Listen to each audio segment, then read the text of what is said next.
Hi friends, இன்றைக்கி எப்படி குலோப் ஜாமுன் மாவே இல்லாமல் ரவா மாவை வச்சு எப்படி குலோப் ஜாமுன் செய்யணும்னு சொல்லிட்டு பார்த்துடலாமா? அதுக்கு ஒரு கடாயில் 2 ஸ்பூன் அளவுக்கு நெய் விட்டு ரவாவை கொட்டி நல்லா கிளறி எடுத்துக்கோங்க. இது வறக்கிறப்ப நல்ல வாசம் வரும். வறுத்ததுக்கு அப்புறமா இதை ஒரு மிக்ஸி ஜாரில் மாற்றி அரைச்சி எடுத்துக்கிட்டு இப்போ ஒரு கடாயில் பாலை ஊற்றி பால் பொங்கி வந்ததுக்கு அப்புறமா நம்ம அரைச்சி வச்சுருக்கோம் இல்லையா ரவா மாவு, அதை சேர்த்து நல்லா கிண்டி விட்டுக்கலாம். கிண்டுறப்போ நல்லா கெட்டியாக தான் இருக்கும். கெட்டியாக இருந்தால் பரவாயில்ல. ஆறுனதுக்கு அப்புறமா நம்ம கையை வச்சு நல்லா பிசைஞ்சி மாவு பதத்துக்கு கொண்டு வந்துடலாம். இதை ஒரு பிளேட்டில் சேஞ்ச் பண்ணிக்கலாம்.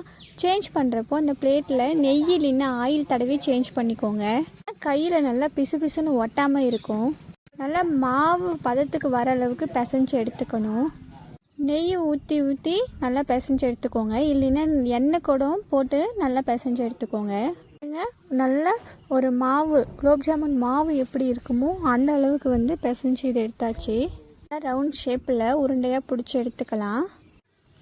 இப்போ இதை பொரித்து எடுக்கிறதுக்காக ஆயில் ஊற்றி இதை இந்த பாலை நல்லா போட்டு பொரிச்சு எடுத்துக்கலாம். இங்கே பாருங்கள் எப்படி இருக்குன்னு சொல்லிட்டு நல்லாவே உருண்டையாக ஷேப்பாக வந்திருக்கு. தேவையே இல்லை. பிளேட்டில் சேஞ்ச் பண்ணிவிட்டு இதுக்கு தேவையான நம்ம சுகர் தண்ணியை ரெடி பண்ணிக்கலாம். அதுக்கு 1 கப் அளவுக்கு தண்ணியில் சுகரை கொட்டி 2 ஏலக்காவை இடித்து போட்டு நல்லா தண்ணி கொதித்ததுக்கு அப்புறமா ஆஃப் பண்ணிவிட்டு நல்லா ஆறுனதுக்கு அப்புறமா தான் இந்த பால்ஸை அதில் சேர்க்கணும். ஏன்னா பால் வெடித்து போயிடும். இப்போ நல்லா ஆறுனதுக்கு அப்புறமா ரொம்பவே டேஸ்டான ரவா மாவை வச்சு ஒரு குலோப் ஜாமுன் செஞ்சு முடிச்சாச்சு. நல்லா இருந்தால் நீங்களும் ட்ரை பண்ணி பாருங்கள். பாய், நெக்ஸ்ட் வீடியோவில் பார்க்கலாம்.